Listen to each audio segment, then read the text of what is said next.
Commander Allison Wright took a deep breath as she entered the Grand Hall of the Galactic Confederacy. The massive dome above her sparkled with artificial stars, designed to make all 27 member species feel at home. For humans, it only highlighted how far from home they truly were. "Commander Wright, you are 3 minutes late," said the Zalaxian representative, his blue skin wrinkling with disapproval. "We expect better time management from your kind." Allison smiled politely. "My apologies. Our shuttle experienced some technical difficulties." What she didn't mention was that the Confederacy had deliberately assigned Earth the landing bay furthest from the meeting halls. Again, she took her seat at the far end of the table. Even after 40 years of Earth being part of the galactic community, humans were still placed at the lowest position. The Confederacy claimed it was alphabetical ordering, but Allison noted that the Zalaxians should have been at the end if that were true. "We will now discuss resource allocation for the outer systems," announced the Trell chairman, his tentacles waving. "Earth's request for mining rights on the moon of Proxima Centauri has been reviewed and denied." Allison kept her face calm, though her heart raced with frustration. "May I ask on what grounds?" "Our proposal met all requirements." The Vrel representative clicked her mandibles together. "Humans lack the necessary experience for such operations. The area will be better managed by our mining guilds." This was the third time Earth's request had been denied. The Vrel would extract the resources and sell them back to Earth at 10 times the cost. It was the same story throughout the galaxy. "I see," said Allison, making a note on her tablet. "And what of our petition to join the technology exchange program?" The chairperson flicked through his documents. "Denied. Your species has not yet demonstrated sufficient advancement." Allison's tablet buzzed with a private message from Admiral Paul Blackwood back on Earth. Another denial. Add it to the list. The list was growing long. Very long. After the meeting, Allison walked to her small office in the Earth Embassy. The space was cramped and located near the waste processing units. The smell was often unbearable, but complaints were always met with promises of future improvements that never came. Admiral Blackwood's face appeared on her screen. His gray hair and stern expression showed the weight of his position. "How bad was it today?" he asked. "Same as always," Allison replied. "They denied our mining rights and technology exchange requests. The Vrel representative suggested we should be grateful they allow us any resources at all." Paul's jaw tightened. "Did you record everything?" "Every word, every look, every slight. Added to the archive." The archive was their secret project. For 40 years, humans had documented every broken promise, every insult, every unfair treatment. The Confederacy believed humans were too primitive to be a threat and too valuable as cheap labor to exclude entirely. "The Council wants to know if it's time," Paul said quietly. Allison looked out her small window at the massive ships of the Confederacy. Many carried weapons that could destroy Earth in minutes, or so the aliens believed. "Not yet," she replied. "We need more time. The Proxima colony is almost ready. The population is getting impatient, Allison. The public story about beneficial alien relations is wearing thin." She nodded. "Tell them to trust the plan. We've waited 40 years. We can wait a little longer." After the call ended, Allison pulled up the real reports from Earth's secret bases on Mars and Europa. The ships being built there would surprise the Confederacy. The weapons would shock them. The tactics would terrify them. But not yet. Patience had been humanity's strategy from the beginning. Let the aliens think humans were weak, compliant, and technologically backward. Let them underestimate Earth while humans learned everything about their new allies. Commander Wright closed the reports and prepared for tomorrow's meeting, where she would smile politely, accept another denial, and add another entry to the archive. The fuse was burning. But it was a long fuse, and when it finally reached the end, the galaxy would never be the same. Director Samuel Garcia paced back and forth in the dimly lit Situation Room beneath the Pentagon. The large screen on the wall showed only static where the live feed from Proxima Centauri should have been. The human colony there had gone completely silent 12 hours ago. "Try again," he ordered, his voice tight with worry. A young communications officer shook her head. "No response, sir. All channels are dead." The room fell silent. Proxima Centauri was home to nearly 5,000 colonists. Samuel's niece Lisa and her family were among them. The door swung open and Admiral Paul Blackwood entered with Commander Allison Wright, who had just returned from the Confederacy headquarters via emergency transport. "What did they say?" Samuel asked. Allison's face was grim. "The Security Council claims it's probably a technical failure. They suggested our communication systems are outdated and offered to sell us better ones." "And the satellite images we showed them?" Paul asked. "They said the damage visible in the images was likely caused by a solar flare or human error during construction." Samuel slammed his fist on the table. "They're lying. The images clearly show weapons damage. Those burn patterns match Vrel plasma cannons." He pulled up the classified images on the main screen. The colony's central hub was destroyed, with clear signs of precision strikes. No natural disaster could cause such specific damage. "There's more," said Allison, her voice dropping to a whisper. "My contact in the Confederacy archives sent me this."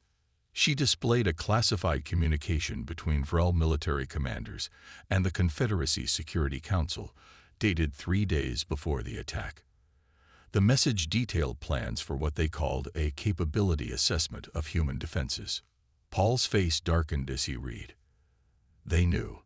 The entire council knew the Vrel were planning to attack our colony, and no one warned us. "Not just that," Samuel added. "They approved it. Look at the signatures." All three stared at the document, showing the official approval from 12 species representatives, including some who publicly claimed to be Earth's allies. 5,000 people, Allison whispered, just to test our military response. Samuel opened a secure file on his tablet. "Lisa sent me this the day before the attack. I thought it was just her usual research data." The video showed Lisa Garcia, a biologist with bright eyes and a serious expression. Behind her, people ran in panic as alarms blared.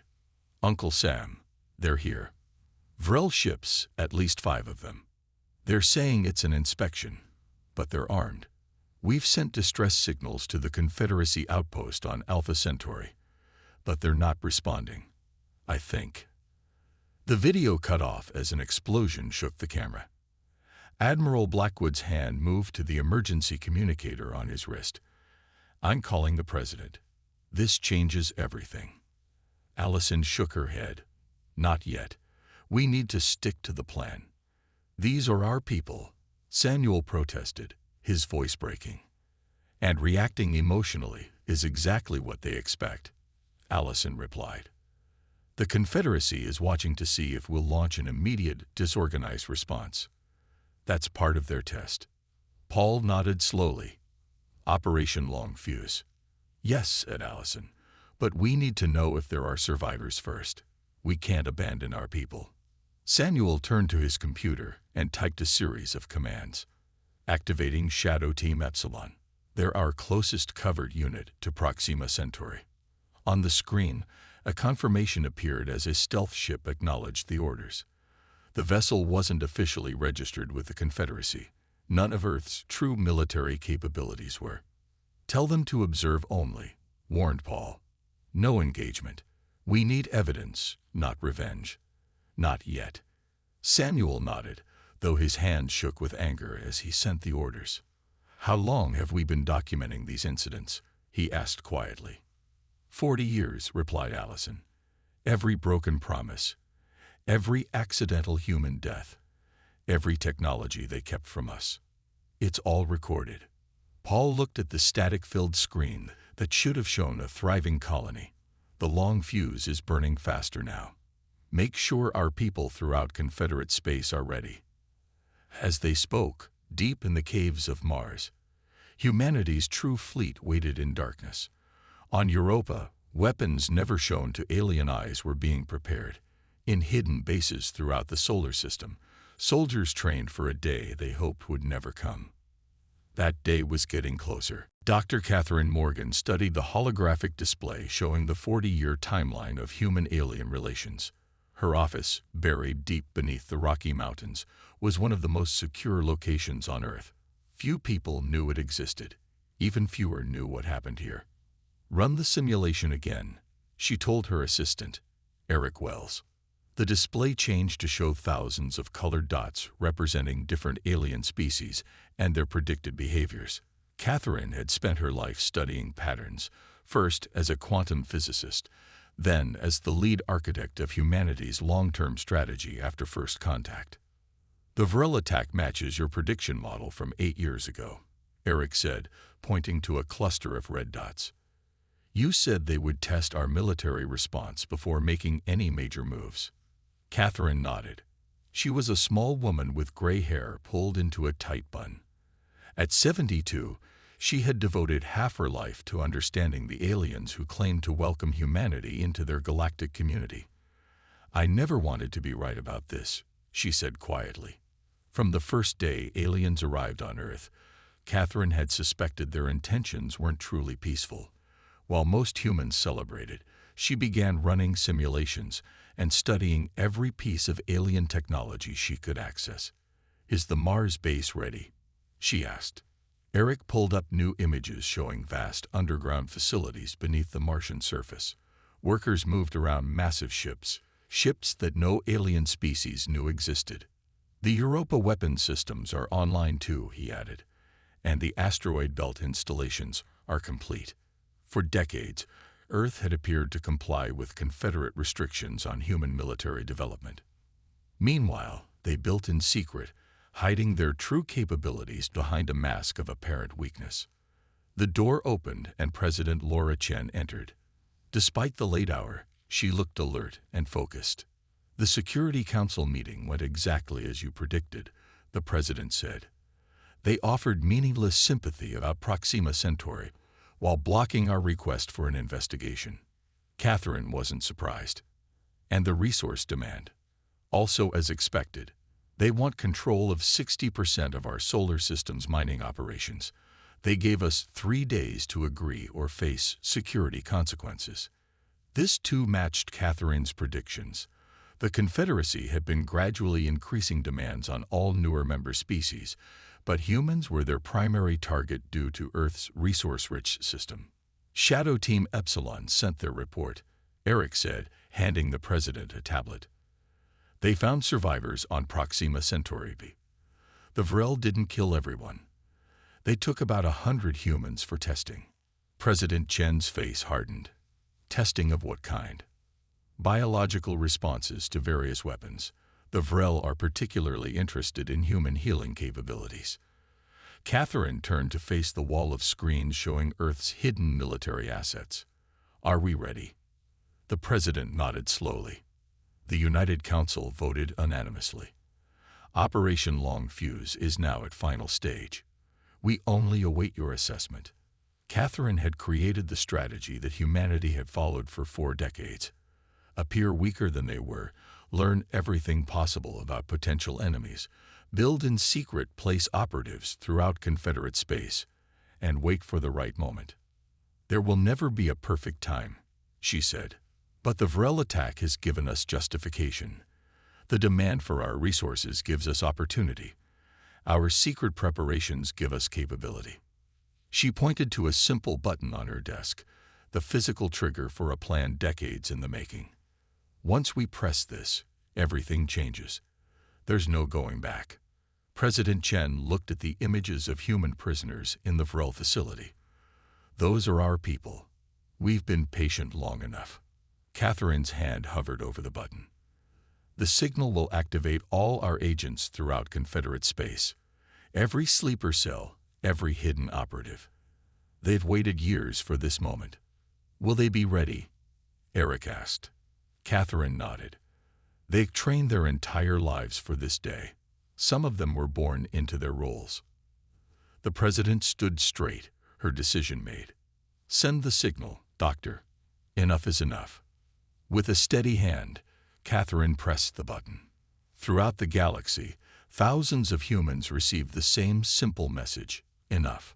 Humanity's patience had finally reached its end. Commander Allison Wright stood before the full assembly of the Galactic Confederacy. Representatives from all 27 member species watched from their elevated seats, looking down at the human as if she were a curiosity in a zoo. The grand hall buzzed with whispers and clicks in dozens of alien languages. The people of Earth have considered your proposal regarding resource rights in our solar system. Allison began, her voice steady despite her racing heart. The Zalaxian chairperson leaned forward.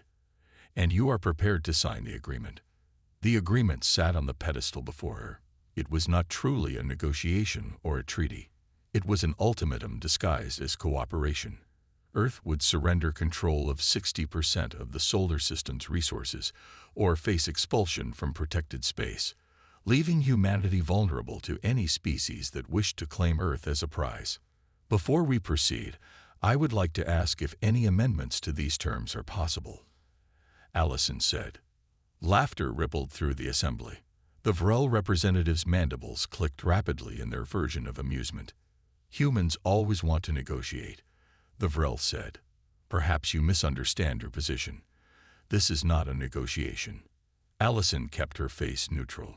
We simply ask for fair compensation for the resources you wish to extract. The chairperson's blue skin darkened with irritation. Fair. Your species has benefited greatly from Confederacy protection for 40 years. This arrangement merely balances that debt. And what of the attack on our Proxima Centauri colony? Allison asked. We have evidence, the Vrel military. Baseless accusations. The Vrel representative interrupted. Your primitive technology failed. Nothing more. The Confederacy Security Council has already dismissed this matter. Allison looked around the room, seeking allies. Earth had built relationships with several species over the decades, particularly the Navari and the Tellarites, who had seemed sympathetic to humans. Would any representatives like to speak in support of Earth's request for an investigation? She asked. Silence filled the hall. The Navari delegate looked down, avoiding eye contact.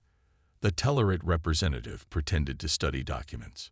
It seems there is nothing to discuss, the chairperson said with clear satisfaction. Sign the agreement. Commander Wright or Earth will lose Confederacy protection immediately. In that moment, Allison's communicator vibrated against her wrist. A single word appeared on the tiny screen. Enough. The signal had been sent. Operation Longfuse had reached its final stage. Allison took a deep breath. For 40 years, she and her predecessors had endured humiliation in these halls. They had bent their heads and accepted unfair terms. They had smiled while being insulted. All part of the plan. I need to consult with my government before signing, she said. The chairperson made a dismissive gesture. You have 1 hour. The terms will not change. As Allison turned to leave, the Vrel representative called out, Perhaps humans should remember their place in the galaxy. You are newcomers with little to offer, but your obedience. Allison paused but said nothing. There was no need for words now. She walked to her small embassy office and initiated a secure call to Admiral Blackwood. It's happening exactly as Dr. Morgan predicted, she reported. No allies spoke for us. The terms are non-negotiable. Paul's face on the screen was solemn. And the signal, received during the meeting, are our people in position. Every one of them, he confirmed. Captain Lucas Reeves of the Pathfinder just sent an urgent report. He intercepted Confederate military communications about Earth. Allison's grip tightened on her desk. What did they say? They're planning a full invasion of our solar system, scheduled to begin 3 days after we sign their agreement. They never intended to honor the terms. They want everything. Our resources, our planet, and us as a servant species. The final piece fell into place. This wasn't just exploitation. It was planned subjugation. The Longfuse has reached its end, Allison said quietly. Paul nodded. Return to the assembly in 1 hour as requested. but don't sign anything. What should I tell them? A rare smile crossed the Admiral's face. Tell them humanity's answer is coming. They won't have to wait long to hear it. Chief Communications Officer Olivia Martinez sat at her station deep within Earth's hidden command center. Around her, dozens of operators worked at their stations, all focused on the screens before them. The room hummed with quiet tension. All channels are open and secure, she reported. Every human operative in Confederate space is standing by. President Laura Chen stood behind her, watching the main screen where small green dots represented human agents spread across the galaxy. Some had lived among aliens for decades. Some had been born into their roles. All had waited for this day. Send the confirmation signal, the president ordered. Olivia's fingers moved across her console. Message sent. The word is enough. Throughout Confederate space, human operatives received the message. Sleeper agents who had appeared weak and compliant for years suddenly moved with purpose. Engineers who had maintained alien ships accessed hidden codes. Intelligence officers opened sealed orders. Military advisors who had been dismissed as unimportant activated concealed devices. In the Confederate Council chamber, Commander Allison Wright returned exactly 1 hour after she had left. The room was still full of representatives waiting to witness Earth's surrender. Have you decided to accept reality, Commander? The chairperson asked. Allison climbed the steps to the speaking platform with calm dignity. The people of Earth have considered your ultimatum carefully. And the Vrel representative leaned forward eagerly. And we have a response.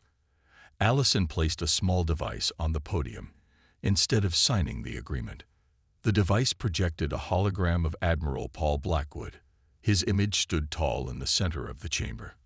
Representatives of the Galactic Confederacy, the Admiral began. For 40 years, humanity has endured your condescension, your exploitation, and your lies. Murmurs spread through the chamber. We know about your planned invasion of our system. We know about your attack on our Proxima Centauri colony. We know everything.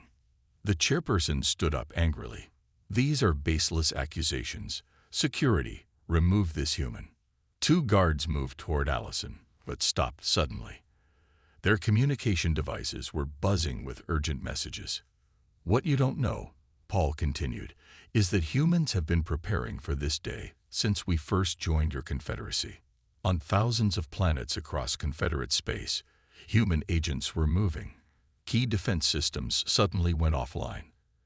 Communication networks experienced mysterious failures. Navigation systems reset, stranding military ships between destinations. Power grids in major cities flickered. The representatives' personal devices began alerting them to emergencies on their homeworlds. Confusion spread through the chamber. What is happening? Demanded the Vrel representative. In the command center on Earth, Olivia monitored the operations. Phase 1 complete, she reported. Confederate military installations are temporarily disabled. Communication systems compromised. Defense networks offline. Dr. Catherine Morgan nodded with satisfaction. Move to Phase 2. On the outer edge of the solar system, hidden installations powered up. Ships that no alien had ever seen emerged from concealed bases on Mars, Europa, and within the asteroid belt. These vessels used technology the Confederacy believed humans didn't possess, some of it reverse-engineered from alien tech, some of it uniquely human innovations. In the council chamber, Admiral Blackwood's hologram continued. For 40 years, you believed we were weak. You thought our patience was submission. You were wrong. The main doors of the chamber opened. A squad of humans in previously unseen battle armor entered. They weren't there to attack, only to ensure Allison's safety as the plan unfolded. What is the meaning of this? The chairperson demanded, his blue skin now pale with shock. Allison stepped forward. This is humanity's response to your ultimatum. On the screens around the chamber, images appeared showing human ships approaching Confederate military bases across multiple systems. These weren't attacks. They were demonstrations of capability, perfectly positioned to show that humans could have attacked if they wanted to. "We don't want war," Allison said calmly, "but we will no longer accept being treated as lesser beings." An alien delegate looked up from his device in disbelief. "How is this possible? Our defenses on Rigel Prime just deactivated." Allison smiled for the first time in the chamber. "We have been very patient and very busy." Major Ashley Peterson watched the stars through the view screen of her ship, the Defiance. The vessel, hidden from the Confederacy for years, was now leading a fleet of 30 human warships toward Proxima Centauri. Their mission was simple: rescue the survivors of the colony and show the Vrel what humans were truly capable of. 5 minutes to Proxima Centauri system, her navigator reported. Ashley nodded. She was tall with dark skin and short black hair, a career soldier who had trained for this moment her entire life. "All ships report status. All vessels ready, Major. Weapons hot but locked. Stealth systems disengage as ordered." That was important. For years, humans had hidden their technology. Now they wanted to be seen. "The Vrel have detected us," said the communications officer. "They're sending warnings to leave their territory immediately." Ashley almost smiled. Their territory. Send no response. The Defiance and its fleet dropped out of faster-than-light travel directly above the colony on Proxima Centauri. Below them, they could see the Vrel research facility that had been built on the ruins of the human settlement. "Scanners show 47 human life signs," reported the science officer. "They're being held in the central building." And the Vrel forces. 3 warships in orbit, around 200 soldiers on the ground. The Vrel ships moved to intercept them, their weapons charging. They were large vessels, intimidating to most species, but the human fleet had been built with this enemy in mind. "They're hailing us," said the communications officer. "On screen," Ashley ordered. A Vrel commander appeared, his insect-like face clicking with anger. "Humans, you have violated Confederate law. This planet is under Vrel protection. Retreat immediately or be destroyed." Ashley stood from her chair. "This was a human colony before your attack. We have come for our people." "Your colony failed due to human error," the Vrel insisted. "We merely established a research outpost afterward. Leave now." Ashley's voice was cold. "We know what happened here. We know you took our people for experiments. Return them, and we may let you leave alive." The Vrel commander's mandibles clicked rapidly, and what humans had learned was laughter. "You are outnumbered and outgunned. Your species has no significant military capability." "That's what we wanted you to think," Ashley replied. Then she cut the transmission. She turned to her weapons officer. "Target their engines only.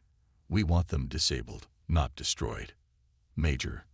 He looked surprised. "We could take them all out with one strike." "Those aren't our orders. We're here to show restraint and power, not vengeance." The human fleet moved with precision that shocked the Vrel observers. Within minutes, all 3 enemy warships hung dead in space, their engines disabled by weapons they had never seen before. "Ground team ready for deployment," reported the tactical officer. Ashley nodded. "Begin the rescue operation." Across the colony, precisely targeted strikes disabled Vrel defenses without causing a single casualty. Then human soldiers in advanced battle suits dropped from the sky. They moved through the Vrel facility like ghosts, neutralizing threats with stunning efficiency. In the Confederate Council chamber light years away, the representatives watched the operation through their emergency feeds. They had never seen humans fight like this before. The speed, the technology, the precision, it was beyond what they believed humans capable of. "How is this possible?" the chairperson demanded, turning to Commander Allison Wright. "These weapons, we've never seen them before." "Because we never showed them to you," Allison replied simply. On Proxima Centauri, Ashley led her team into the central laboratory. What they found there made even hardened soldiers pause.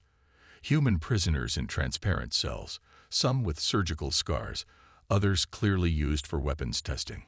Among them was Lisa Garcia, Director Samuel's niece.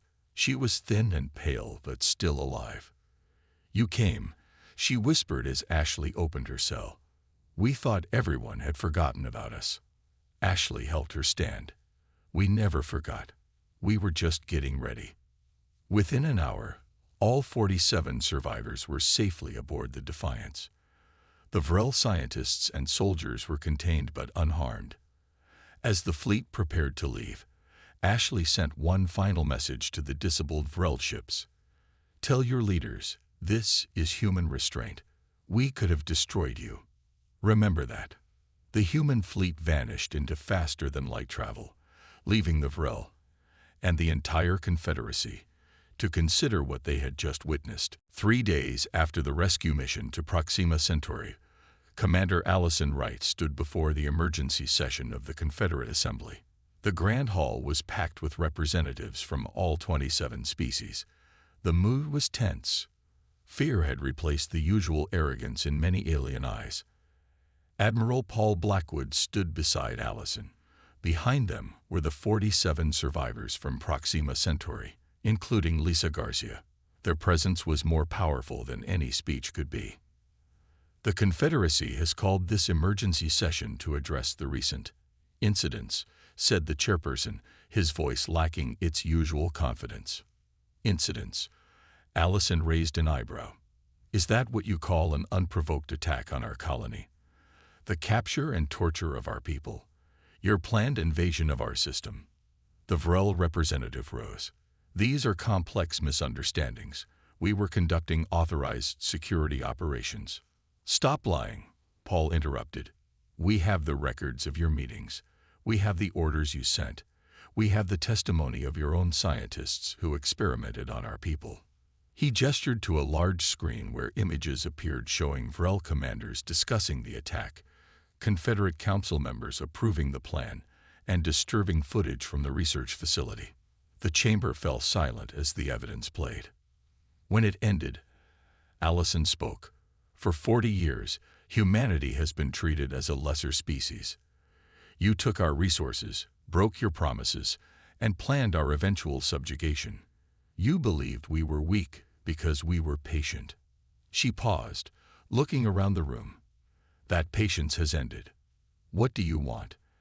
asked the Tellerite representative, one of the species that had stayed silent when Earth asked for help. "New terms," said Admiral Blackwood. "A complete restructuring of the Confederacy with equal representation for all species, fair trade agreements, reparations for the attack on Proxima Centauri, and the trial of those responsible." Murmurs spread through the chamber. The Zalaxian military leader stood up. "And if we refuse, will you attack us as you did the Vrel?" "We could," Paul said simply. "As you've seen, we have the capability. We have operatives on every Confederate world. We have technology you didn't know existed. We could force our demands." "But that's not who we are," Allison added. "We offer a choice.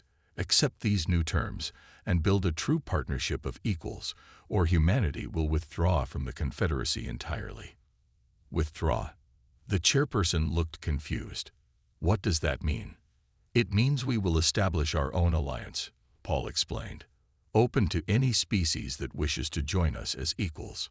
Several have already expressed interest." This caused an uproar. Several lesser species in the Confederacy had long suffered similar treatment to humans, but lacked the strength to resist. The Navari representative, who had previously ignored Earth's plea for help, now stood. "My people would consider joining such an alliance. We too have endured unfair treatment." Other representatives began to speak up. The balance of power was visibly shifting in the chamber. "You cannot break apart the Confederacy," the Vrel representative shouted. "It has stood for thousands of years." Lisa Garcia stepped forward. Her voice was weak but clear. "I spent 3 weeks in your research facility. I watched your scientists test weapons on my friends. When they died, the Vrel were disappointed at losing their test subjects. Is this the Confederacy you're so proud of?" The chamber fell silent again. Many representatives looked ashamed.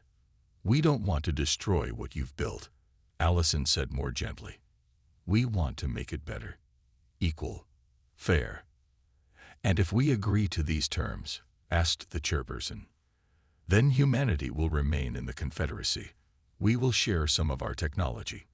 We will be true partners in building a better future for all species." Paul added, "We have prepared a new charter. Review it. Discuss it. You have 3 days to decide."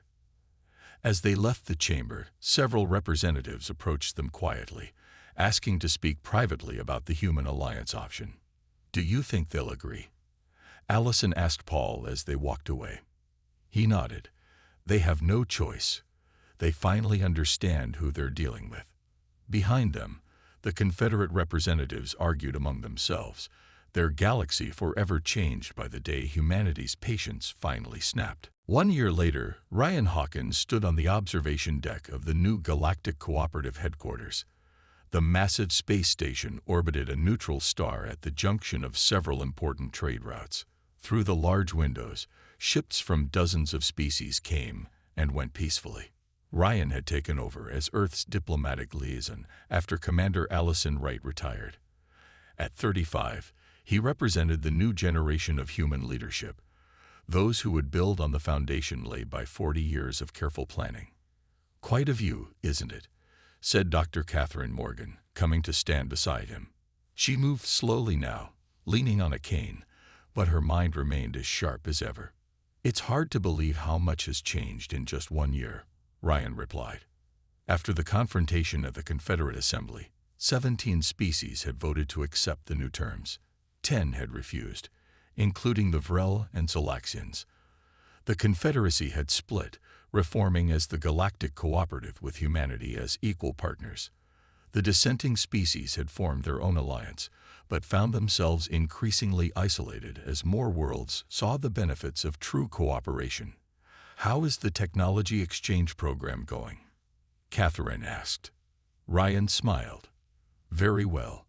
Our engineers are working with the Navari on their water purification issues. In return, they're helping us improve our faster-than-light drive systems.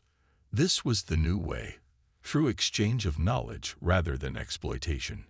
Earth shared some of its hidden advances while keeping others in reserve. Trust was growing, but humans had learned the value of caution." "And the Vrel trials?" Catherine's voice grew more serious. "Proceeding as planned. Those responsible for the Proxima Centauri attack have been sentenced. The evidence was too clear for even their allies to defend. A group of alien diplomats passed by, nodding respectfully to the humans. There was no condescension in their gestures now, only collegial recognition. "Admiral Blackwood is waiting for us in the memorial chamber," Ryan said. "It's almost time for the ceremony." They walked together through the station to a quiet space designed for reflection. At its center stood a monument listing the names of those who had died at Proxima Centauri. Admiral Paul Blackwood stood before it, his uniform crisp, but his face showing the weight of responsibility.